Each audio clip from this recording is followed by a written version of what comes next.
guys. How are you?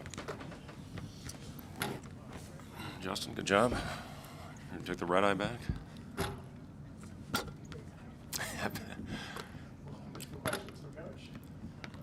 How fast a couple days gone? Just obviously a quick turnaround and what has gone into preparation. Yeah, it has been a quick turnaround. We knew this was going to be a tough week, and our last non-conference game, very important not to look past that. A team that was playing, I thought, their best basketball of the season and found a way to go out and play a great second half and take care of business and go undefeated in our non-conference season. Now preparing for one of the most difficult teams that you have to prepare for all year because of their speed and their physicality. You just can't simulate everything that Michigan State does to put you in a really tough position. Just, our big thing, if we go out there and have a lack of urgency getting back in transition, it gets ugly in a hurry. If you're not committed to going in there and playing a physical battle and being ready for a war, it gets ugly in a hurry. So it's always the same thing when you play Michigan State. And then every year it seems you go into the huddle at the first time out and you say, I told you so, guys. It's almost like they're, oh, yeah, coaches, you were right on that. So believe me, we've shown them clips of their transition, starting with the night after the New Hampshire game to get them ready. And then in the last couple of days of practice, the first day was more mental. We got a lot of games in a short amount of time right now after playing, 2 in 16 days. So to get the guys' bodies prepared, you have to have a level of freshness to you mentally and physically when you play a Michigan State team. You can't get deflated when they do go on their runs. They're the number one defensive rebounding team from a percentage standpoint when you cut garbage time out in the country. We can't chase balls that we have no chance of getting. That's what gets them out. That's what fuels their break. We can't challenge their shot blockers. That's a layup at the other end, and we have to value possessions and continue to do a good job taking care of the basketball. And then, to me, the game starts when the shot goes up. And again, if you let them hit first, it's going to be a long evening. Do you do anything in practice to up the physicality in order to prepare for that? Like Izzo brings like shoulder pads. I didn't bring the shoulder pads out, no, but I didn't feel in a day and a half being able to prepare for it. But, listen, we had our scout team try to be as physical as they can, knowing that that's not going to simulate what they did. Kohler almost out-rebounded our whole team by himself in last year's game. And, they just, as that game went on, it got uglier and uglier because we just weren't ready to match their speed and physicality. Listen, Coach Izzo is one of the all-time greats, and very fortunate to have a son that played in that program and learn the discipline, the relationships that he creates. It's a model for all of us in this profession, and there's a reason that he's going to go down as one of the all-time best to ever do it in the college game. And I just admire his approach so much and be able to see it firsthand and sharing the experience of Michigan State going to a Final Four. That game, I'll never forget it in D.C., beating Duke and Zion to get to the Final Four, and to have Jack be a part of it was really special. And he still talks to Coach to this day. So, really special person, special family, and what he's created there. It's a model for all of us. Did you use Michigan State as that blueprint, whether it was when you first got to Nebraska or when you kind of made that adjustment, like to your roster, what you were recruiting? Was seeing what Coach Izzo did kind of a blueprint for you, a guideline? Oh, listen. He's getting top players, and he just he brings the right players in to fit his system and to fit his style, and he's got the perfect personnel for the way he wants to play. Fears in his speed getting up the floor. We showed clips. If we're even with Carr, if we line up on the baseline and tell anybody in our roster to try to keep up with Carr, we might make it to half court as he gets to the rim. So, we have to, again, the urgency, not chasing down balls that we have no chance of getting, and then making sure we keep those guys in front. So is it a blueprint? I think, you can try it, but he's got the perfect personnel. I think we've got the personnel that fits our system pretty good right now. So, listen, you just try to do the best you can to improve your roster and put them in a good position. And, I feel good about the direction of our group, and, it's tomorrow night's a big one. The way Michigan State gets after it on the offensive glass, how much is the Illinois game? Do you use that as kind of a teaching point for what they did, or similar?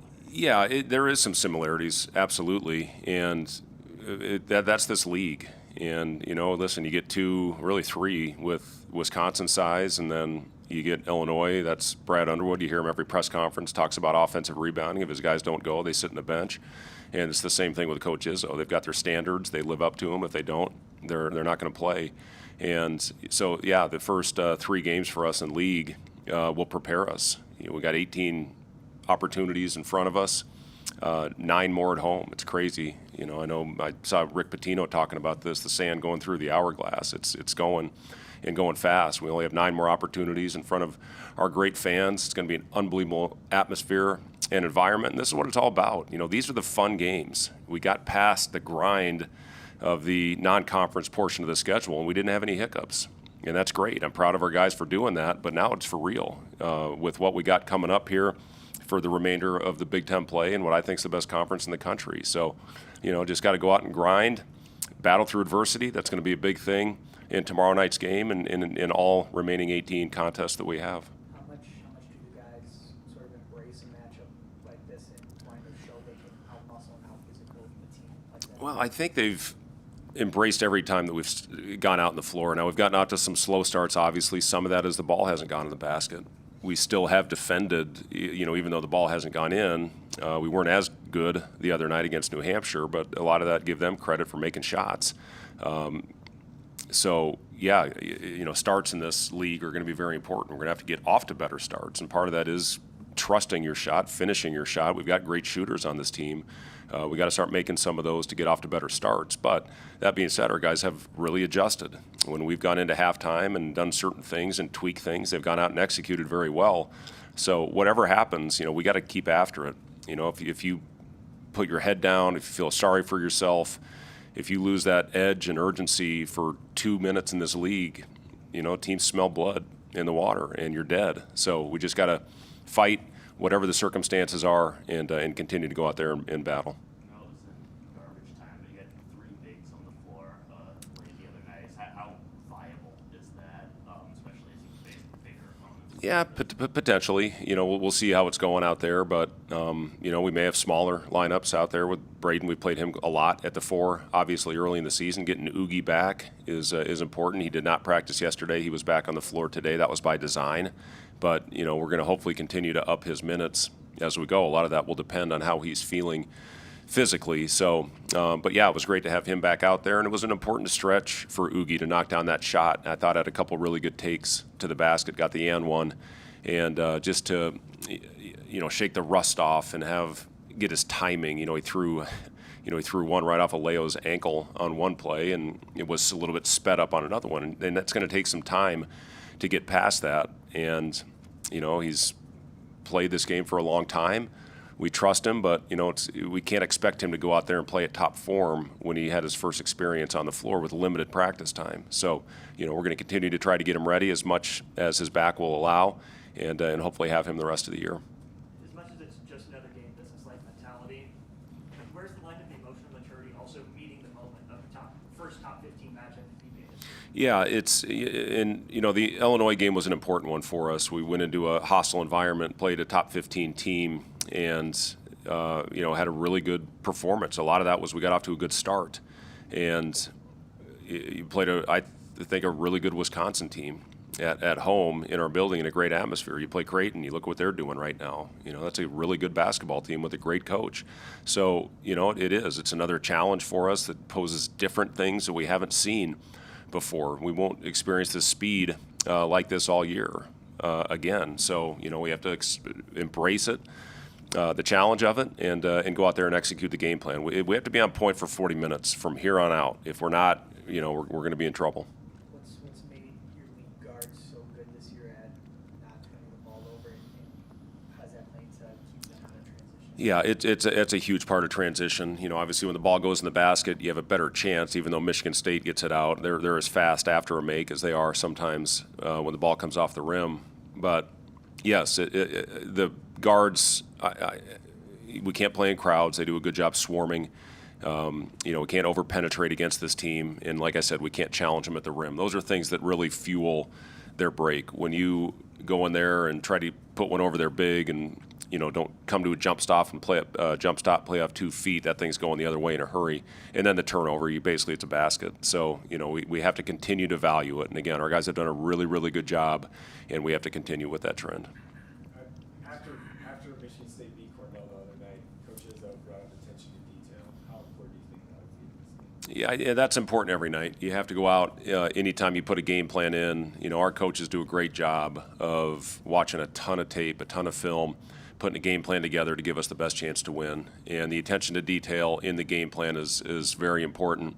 And I give our guys credit. They've done a good job of that, whether we've had a week to prepare like we did against Creighton, whether we've had 2 days to prepare like we did against Wisconsin and Illinois, and this game as well. This one's more about, listen, they run a lot of stuff, and they run it well, and they run it crisp, but this to me is transition and rebounding. If you don't do those 2 things, you have no chance. It doesn't matter what they run in the half court. So, you can drop all the plays and, get whatever as far as how we're going to play, all their whatever horns, their wide pin downs, all those things. But if you don't get back and if you don't accept the challenge and embrace the challenge of the physicality, it doesn't matter. What stands out about the way Kohler's grown over the last 4 years? Shoot, everything. That shows you, if you stick with the program and stick with the right people, what can happen as far as his development and his ability to step out and shoot the ball at whatever 46, 47% right now. It poses such a challenge with you because he's so physical. You have to worry about him in the paint. He's got a great right and left hand, one of the best screeners that there is in the country. And, yeah, just his ability to step out and shoot the ball, that's what makes him so special right now. Thank you, guys. Jack's chair, you guys. I hope so.